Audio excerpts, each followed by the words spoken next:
ನಮಸ್ಕಾರ. ಪಡಿಕ್ಕಲ್ ಶತಕದ ಆರ್ಭಟಕ್ಕೆ ಲಂಕಾ ತಂಡ ಧೂಳಿಪಟ. ದಿಗ್ಗಜರ ದಾಖಲೆ ಪುಡಿಗಟ್ಟಿದ ನೋಡಿ ದೇವದತ್ ಪಡಿಕ್ಕಲ್. ಸ್ನೇಹಿತರೆ, ಇನ್ನು ಗಲ್ಲೆಯಲ್ಲಿ ಕನ್ನಡಿಗರ ಆರ್ಭಟ ಮುಂದುವರೆದಂತಾನೆ ಹೇಳಬಹುದು. ಪಡಿಕ್ಕಲ್ ಅವರ ಶತಕ ವೈಭವ ಹೇಗಿತ್ತು ಎಂಬುದರ ಕಂಪ್ಲೀಟ್ ಆದ ಅಪ್ಡೇಟನ್ನು ಈ ಒಂದು ವಿಡಿಯೋದಲ್ಲಿ ತಿಳಿಸ್ಕೊಡ್ತಾ ಬರ್ತೀನಿ.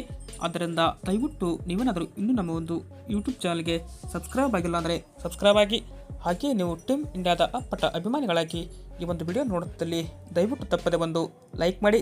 ಸ್ನೇಹಿತರೆ, ಇನ್ನು ಭಾರತ ಮತ್ತು ಲಂಕಾ ನಡುವೆ ಗಲ್ಲೆಯಲ್ಲಿ ಮೊದಲ ಟೆಸ್ಟ್ ಪಂದ್ಯ ನಡೀತಾ ಇದೆ.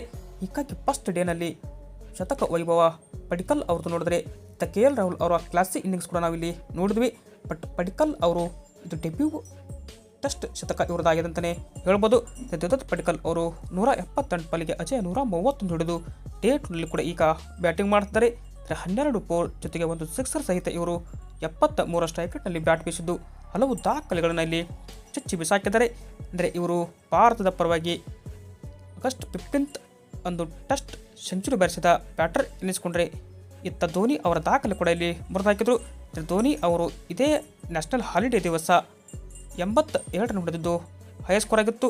ಬಟ್ ಈ ಒಂದು ದಾಖಲೆ ಪುಡಿಗಟ್ಟಿ ಈಗ ತಮ್ಮ ಹೆಸರಿಗೆ ಈ ಒಂದು ದಾಖಲೆಯನ್ನು ಬರೆದುಕೊಂಡಿದ್ದಾರೆ. ಇನ್ನು ಅಡ್ಡತರ ಮೆಡನ್ ಟೆಸ್ಟ್ ಸೆಂಚುರಿ ಕೂಡ ಇವರದು ಕೇವಲ 3 ಪಂದ್ಯಗಳಲ್ಲಿ ಆಗಿದೆ. ಕೇವಲ 3 ಪಂದ್ಯ ಆಡಿರುವ ಇವರು ಅದರಲ್ಲಿ ಮೊದಲ ಶತಕ ಇವರದಾತೆಂದರೆ ಇದು ಭರ್ಜರಿ ಶತಕ ಅಂತಲೇ ಇಲ್ಲಿ ಹೇಳ್ಬೋದು.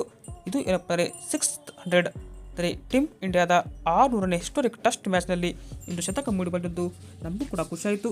ಹೀಗಾಗಿ ದೇವದತ್ ಪಡಿಕ್ಕಲ್ ಕೂಡ ಅಬ್ಬರಿಸಿದರೆ, ಇತ್ತ ಟೀಮ್ ಇಂಡಿಯಾ ಪರವಾಗಿ ಜೈಸ್ವಾಲ್ 32, KL ರಾಹುಲ್ ಅವರು ಸ್ಫೋಟಕ 70 ರನ್ ಹೊಡೆದು ರಿಟೈರ್ಡ್ ಹರ್ಟ್ ಆದರೆ, ಇತ್ತ ಶುಭ್ಮನ್ ಗಿಲ್ 16, ರಿಷಬ್ ಪಂತ್ ಕೂಡ ಇಲ್ಲಿ 20 ರನ್ ಹೊಡೆದು ಬ್ಯಾಟಿಂಗ್ ಕಾಯ್ದುಕೊಂಡಿದ್ದಾರೆ.